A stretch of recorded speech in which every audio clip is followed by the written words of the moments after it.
Monsieur Mohamed Marabas.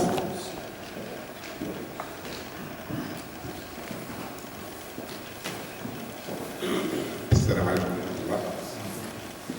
Monsieur le Premier ministre, Monsieur le secrétaire général de la Wilaya, Monsieur le directeur général de l'Agence orientale, Monsieur le président de la Chambre de commerce, d'industrie et des services de l'Oriental, Monsieur le directeur du CRI, Monsieur le représentant de l'Université Mohamed Ier, Messieurs les membres de la CGM, Mesdames et Messieurs, tout à l'heure j'ai cru voir le maire de la ville, mais je ne le vois plus maintenant. Monsieur le président de la communauté urbaine qui n'est pas là. Tout d'abord, au nom du président du conseil régional, je tiens à vous présenter ses excuses de ne pas être là parmi nous et vous souhaite la bienvenue, Monsieur le Premier ministre, et vous souhaite un excellent séjour dans la région. Comme vous avez pu le constater, cette région, nous on le constate tous les jours, mais vous l'avez pu constater hier, c'est une région extrêmement belle, et Berkane est encore plus belle, et sa Clémentine est encore plus belle, et c'est vous qui me l'avez dit.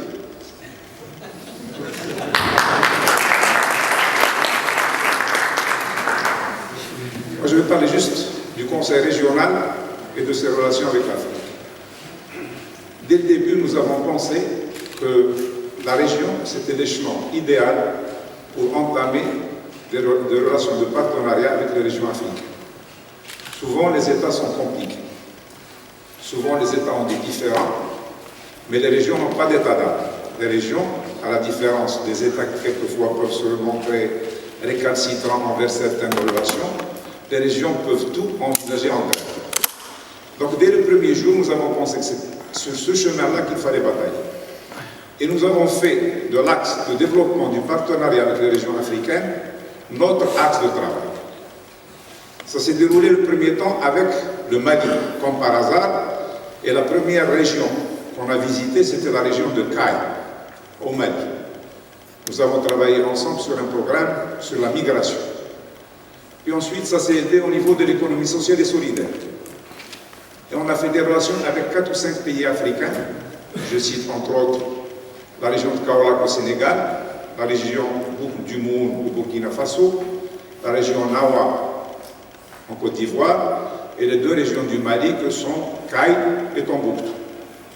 Nous avons travaillé ensemble, nous avons constitué un noyau dur de travail entre nous.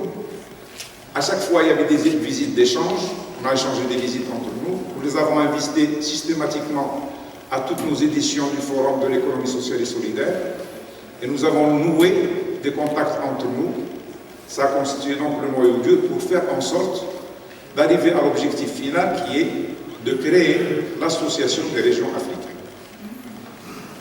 Nous y sommes arrivés, l'apothéose c'était le mois dernier à Marrakech, au cours du sommet Africité, et la région orientale est maintenant actuellement, et son président du Forum africain des régions.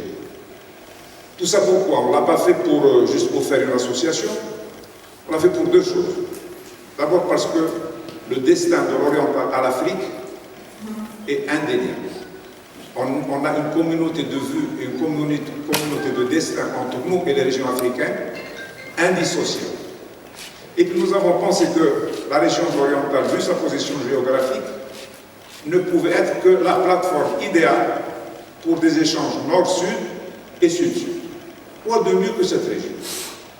Le Maghreb, le Maroc, la Méditerranée, l'Europe, l'Afrique. Vous avez la plus belle région du monde. Et il n'y a pas mieux. Moi j'ai essayé de voir sur la carte une région qui a toutes ces caractéristiques. Il n'y en a pas. Il n'y en a pas. Donc l'Afrique est en dessous, l'Europe au-dessus. Il n'y a pas meilleure plateforme que celle. Donc nous avons décidé de faire de l'oriental une plateforme. Malheureusement, momentanément, il y a une frontière qui est fermée, mais elle va s'ouvrir d'un jour ou l'autre. Et le caractère géostratégique de la région orientale, personne ne peut le lui enlever. Donc ça va être une plateforme d'échange entre tout ce qui est nord avec ce qui est sud. Et nous voulions, en faisant ce partenariat et ce forum avec les régions africaines, constituer une force de négociation pour que cette plateforme ait des résultats conséquents.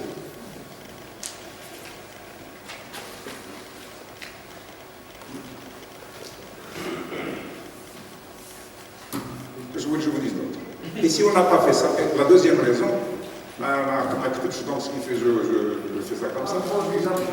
Improvise. La deuxième raison, c'est vous. Si on fait ça, ce n'est pas uniquement pour le culturel, ni pour échanger des visites avec nos amis africains. S'il y a des doutes sur l'origine africaine de l'homme, par contre, nous avons une certitude. L'Afrique, c'est l'avenir de l'homme. On ne peut pas y échapper. Donc, si le président du Conseil régional le pense, il n'est pas bête. Il dit que l'Afrique, c'est l'avenir. Il a été plusieurs fois. Et moi, je suis certain que l'Afrique, c'est l'avenir de l'homme. Donc, c'est pour vous qu'on est en train de faire ça. La région, parce que si on amène ici des régions africaines qui ont des jeunes ensemble, etc., que vous n'êtes pas présents, ça ne vaut pas la peine. C'est vous qui êtes responsable après de tout ce qui est développement économique. Et sans développement économique et social, le partenariat va disparaître un jour. Un partenariat basé uniquement sur des rencontres culturelles, amicales, disparaîtra.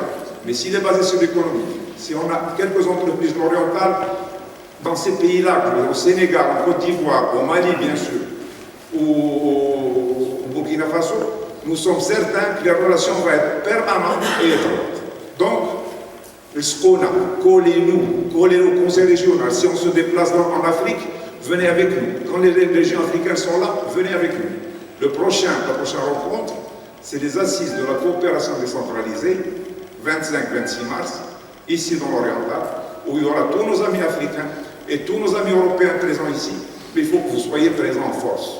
Donc l'avenir de l'Afrique, de l'Occident, ce n'est pas l'Afrique, c'est vos entreprises et vous. Je vous remercie.